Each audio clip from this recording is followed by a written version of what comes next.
ఈ సృష్టికి భయంకరమైన శత్రువులు ఎవరైనా ఉన్నారంటే మూడే మూడు. ఒకటి పాప స్వభావం, రెండు మరణం, ఈ రెండిటికి మూలం సాతాను. ఈ మూడే సృష్టికి భయంకరమైన శత్రువు. మనిషి యొక్క పాప స్వభావం మరణాన్ని తెస్తే, పాప స్వభావం ఉండే మరణానికి పాపానికి కారణమైన సాతానుడు వస్తే ఈ సృష్టి తన రూపం ఏమైపోయిందట? మారిపోయిందట. ఇప్పుడు అడుగుతున్నాను, మరణానికి మూలం పాపమైతే మరణాల సంఖ్య ఈ ప్రపంచంలో తగ్గిపోవాలి అంటే, ఇక మరణం అనేదే లేకుండా సృష్టిలో నుండి తీసి పడాలి అంటే, ఈ మరణానికి మూలమైన దేనికి ముందు శిక్ష పడాలి? పాపానికి శిక్ష పడాలి. ఇప్పుడు చూద్దాం జాగ్రత్తగా. చెదిరిపోయిన మందిరాన్ని మరలా కట్టడానికి ఆయనే మందిరంగా ఈ భూమి మీదకి వచ్చి, మందిరాన్ని నిలబెట్టడానికి, మరలా ఈ ప్రకృతిని వీటన్నిటిని నిలబెట్టడానికి, పునరుద్ధానం అనే దాన్ని మరలా జరిగించడానికి యేసుప్రభు వారి ఈ భూమి మీదకి వచ్చి దీనికి మూలమైన పాపాన్ని, పాప స్వభావాన్ని సిలువలో ఏం చేశాడైనా? శిక్షకు గురి చేశాడు.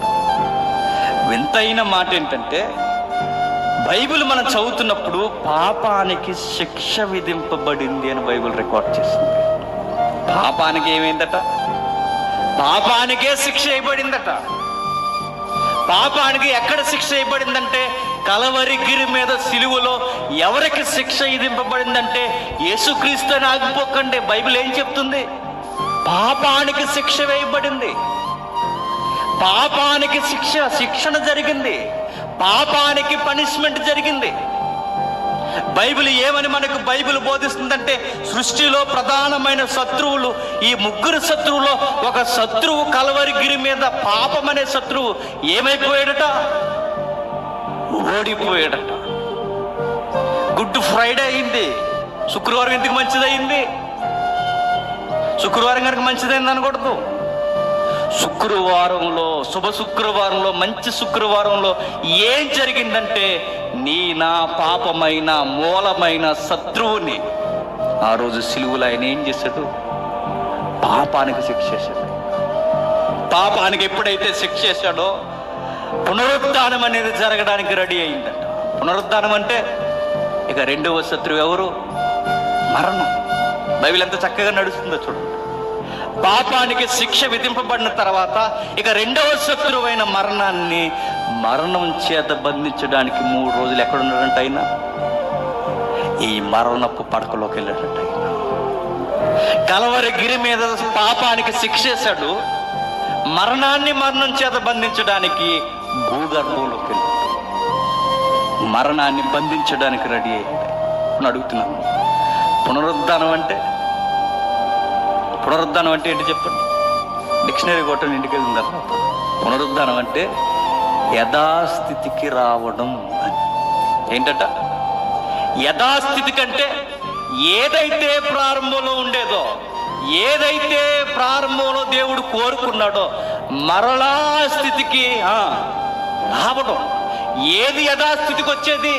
మనుషులే కాదట, మరి ఈ సృష్టి, జీవరాశులు, ఈ అనంతమైన ఈ విశ్వం మరలా దేవుని యొక్క యజ్ఞయాగం వలన పునరుద్ధానం ఏం సంకేతం ఇస్తుందంటే, యథాస్థితికి ఈ ప్రకృతి, మనుషులు రాబోతున్నారట. యథాస్థితి కంటే ఏదేను వనం లాంటి జీవితం, యథాస్థితి కంటే ఆది కాండం 1వ అధ్యాయంలో కనబడుతున్న ఆ వాతావరణం, పునరుద్ధానం అంటే ఆ స్థితికి వెళ్ళడం. సృష్టిలోకి వచ్చిన మరణాన్ని మరణం చేత బంధించి, పాపానికి శిక్ష సిలువ మీద వేసి, శత్రువైన సాతాన్ని ఆ రోజు చేతగాడి నుండి చేసి ఆ రోజు సిలువలో ఈ ముగ్గురు శత్రువులు ఆ రోజు యేసుక్రీస్తు వారు జయించి చూపించి ప్రపంచానికి సంకేతం ఇచ్చాడట. ఇదిగో మరలా ఈ సృష్టి యథాస్థితికి మందిరముగా మారబోతుంది. ఇది రెజరెక్షన్ ఆఫ్ డెఫినిషన్. పునరుద్ధానం యొక్క అర్థం ఏంటంటే ఇదే. పునరుద్ధానం మనకి ఏమి నేర్పిస్తుందంటే, మరణించిన వాళ్ళు తిరిగి లేవడమే కాదు, పతనమైపోయి, నాశనమైపోయి, దాసత్వానికి లోనైపోయిన ఈ సృష్టి కూడా మరలా చెప్పండి పునరుద్ధానం చెందబోతుంది. దానికి కూడా ఒక విజన్తో బతుకుతుందట.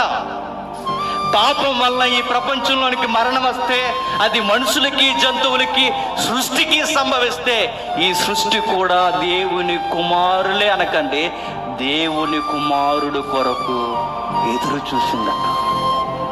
మా జాడ్యాన్ని, మాకు పట్టిన ఈ చీరని, మాకు పట్టిన ఈ దాసత్వాన్ని వదిలించి మాకు మరలా యథాస్థితిని ఎప్పుడొస్తాదా అని దేవుని కుమారుడు ప్రత్యక్షత కొరకు, దేవుని కుమారుడు ప్రత్యక్షత కొరకు సృష్టి మిగిలిన ఆశతో చెప్పండి పేరు చూస్తుందట.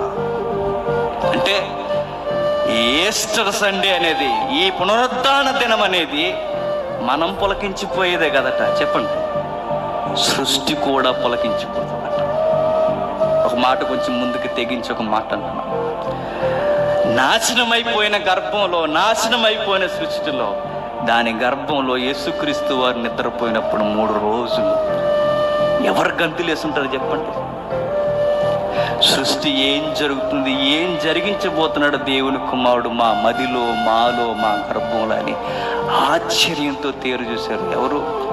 ఈ సృష్టి యావత్తు, భూమి ఆకాశములు ఆ రోజు యేసుక్రీస్తు వారు చేస్తున్న ఆ యజ్ఞయాగాన్ని, కలవరగిరి మీద జరుగుతున్న వామి బెంబెలెత్తిపోయి, చీకటి కమ్మేసింది, భూమి అదిరిపోయింది, బండలు బద్దలాసిపోయాయి. ఎందుకింత కంగారు అవుతున్నావు సృష్టి అంటే, దేవుని కుమారుడు వచ్చి మరలా మమ్మల్ని ఏదో చేస్తాడు అనుకుంటే ఈనేటి ఇలా వాలిపోతున్న అర్థం కాదు. ఎందుకంటే సృష్టికి ఏం జరగబోతుందో తెలియదు, దేవదూతలకి భవిష్యత్తు తెలియదు, సాతానికి భవిష్యత్తు తెలియదు. దేవుని ఉద్దేశం ఏంటో దేవుని కుమారుడు, దేవుడు తప్ప ఎవడికి తెలియదు. ఒకసారి కంగారయ్యాయి, ఏమవుతుందో పట్టలేకపోయి ఆశ్చర్యానికి గురైపోయాయి, కంగారుకు గురైపోయాయి. ఒక్కసారి చీకటి గమ్మాయి, బండల బద్దలాసిపోయాయి, సమాధులు కదిలిపోయాయి.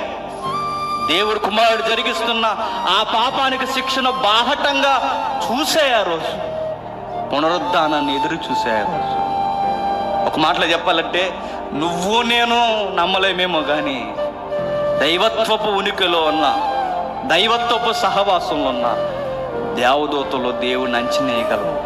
ఈయనేదో గొప్ప కార్యమే చేయబోతున్నారు అని.